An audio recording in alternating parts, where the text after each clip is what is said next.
আসসালামু আলাইকুম দেশবাসী। ডক্টর ইউনূস কি যে করতেছে দেশকে গোপনে, আসলে একটু চিন্তা করে দেখুন।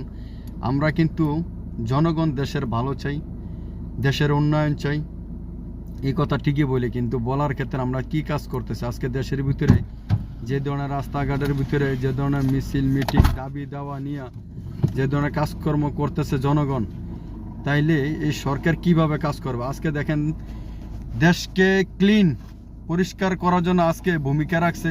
আজকে অনলাইনে দেখি যে রাস্তাগুলা যে দখল করেছে, ফুটপাথগুলা, এই ফুটপাথগুলা কিন্তু এখন